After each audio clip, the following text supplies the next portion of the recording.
You might know me for the 4 Deepwoken videos that I made on my channel about a year and a half ago. I tried learning the game by myself, got mugged in the process, found a friend and they taught me the basics of combat and leveling up.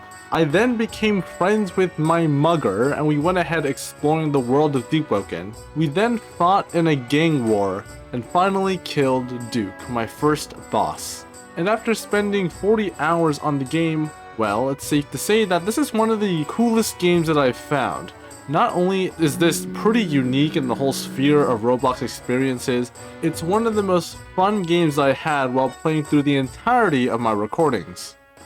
But what are my actual thoughts on Deepwoken? To be honest, I don't like it. Oh my god, bro. Oh, hell no, man. Now I want to make some disclaimers before you start rioting all over my comments. Deepwoken is a well-made game. Let's talk about what's actually good about Deepwoken.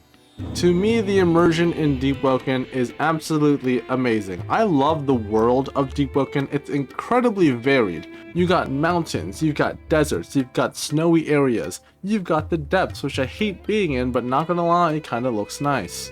And even though it's not the most realistic AAA quality of a world, the consistency of it is still amazing, and I love how vast this world is. And with a big world, there was also good exploration. You've got gliders, you've got zip lines, you've got climbing, you've got so many different events that happen that makes the world less dead. We didn't even need to be fighting. I just enjoyed playing with my friends, just walking around and seeing what's new in Deepwoken.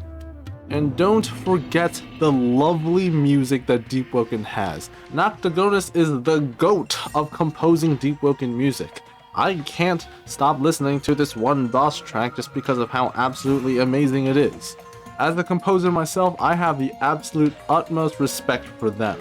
But that's where all the good stuff kinda ends there. Like, yeah, it's pretty much just cool world, cool music. That's what I like about Deepwoken. But what's really infuriating for me is the entire combat system. I'm just gonna mention that I'm a purely PvE player and I don't engage in PvP at all, but I don't think these arguments really apply to one or the either. I feel like it's both at the same time. Let me talk about the combat system regarding mantras. I am not the biggest fan of Battlegrounds games at all. I feel like if you have to break your fingers and create arthritis in your joints just to fight consistently, I just don't like that. If you look at Sekiro and Elden Ring, you mainly just wield one weapon, and then your Ash of War or your prosthetic tools is pretty much your other secondary type attacks, and everything else is circumstantial. So when I have sticking with one weapon and now paired with 6 different abilities beside it, it kind of gets a little bit confusing. Now PvE, I don't mind it too much, I can just not use it at all. But when it comes to PvE, if I don't try to use the mantras, I am absolutely cooked. And this doesn't just only relate to Battlegrounds games either. I feel like most fighting games and most style-based combat games, I just don't like because of how you have to consistently have a combo in order to perform well. And I feel like the only exception to this is when you take out the melee aspect and switch it to guns, specifically Doom Eternal and Ultra Kill. Those two are my most favorite FPS games, even though I play less of it now. I feel like once you have it as a ranged combo sequence, it's way more satisfying and more fun to use.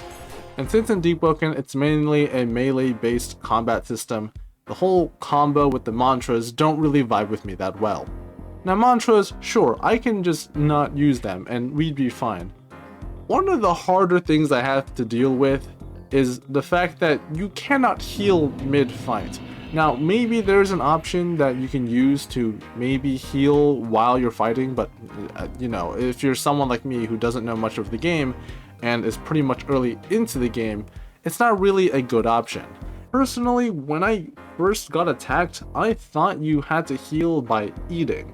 And you know, it's not uncommon to think that most games usually have some form of healing mechanic based around eating. You've got Genshin, you've got Breath of the Wild, you've got Minecraft. So when I realized that when I ate and I didn't heal, I started to panic, especially when something was chasing me. Right now, okay. I need to heal. I need a heal, chill, I can't deflect right now. I can't heal. Now this is a complaint mainly on the PvE side. I can understand that if you have this in PvP, you're never going to die. Your opponent is never going to die. You can just step back, eat, and continue fighting, and that would be a continuous loop, and it'd be more of a fight of who has the most food, and I understand that. But again, I am a PvE player, and that argument is mostly a PvE complaint. Okay, so I can heal mid-fight. That's not too big of a problem, because, you know, you can get heals by killing your opponent. But there's one big problem. I have difficulty killing opponents because of how parrying feels. Okay, I'm just running. No, I don't want to fight. I don't want to fight. Yes, parrying was such a big contender for me to not like this game. And it's not because the system, the concept of parrying is bad. I play Sekiro and it's one of my favorite games of all time.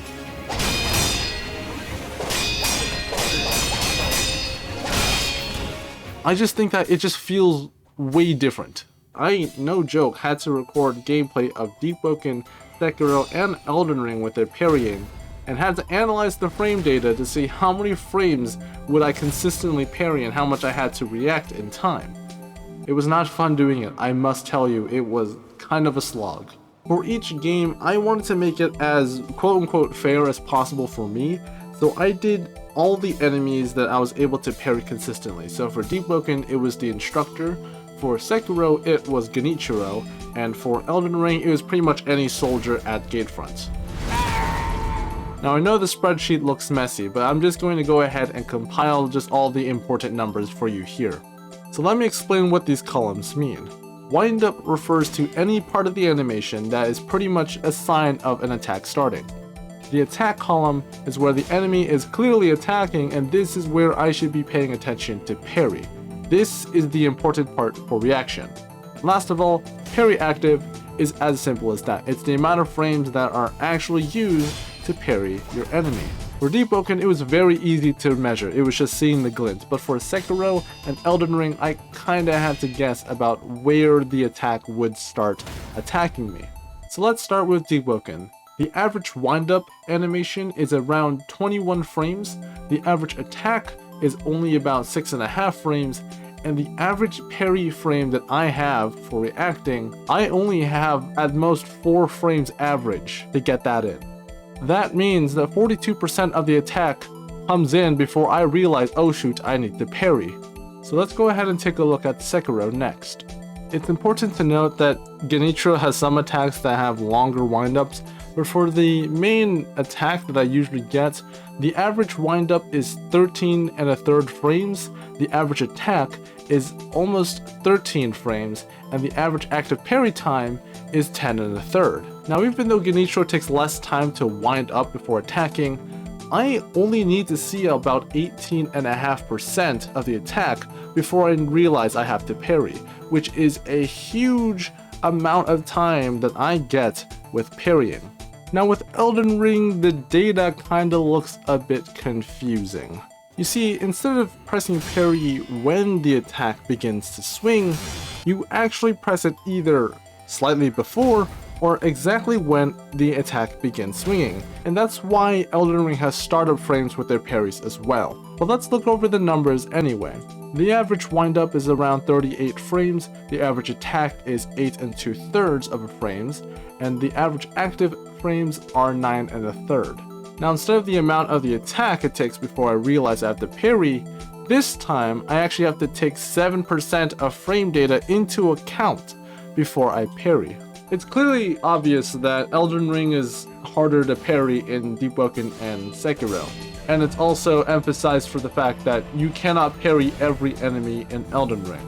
But if you look at the amount of frames that I actually have active before the parry actually hits, Deepwoken is the one with the least amount of frames because the attacks are just way faster. This is kind of why I have difficulty just getting good at the game. If I can't get parrying well enough because of these reasons, I don't think I can even see myself going anywhere beyond early game. Now even if I did get good at parrying, there's one thing that will always perpetuate me into early game status. Oh, this game... The permadeath system. I simply just don't like permadeath. Yes, it's a roguelite. Yes, that's the whole point of a roguelite. Permadeath is a mechanic. But with the scale that it is with Deepwoken and how hard it is for me personally to upgrade myself permanently, I feel like you only really get stronger once you keep bashing your head against the steel wall of Deepwoken. Now there are ways to permanently keep items and upgrade yourself. You have the bank where you can store all your weapons, and I don't know if you can store items, but I know for a fact that you can store weapons.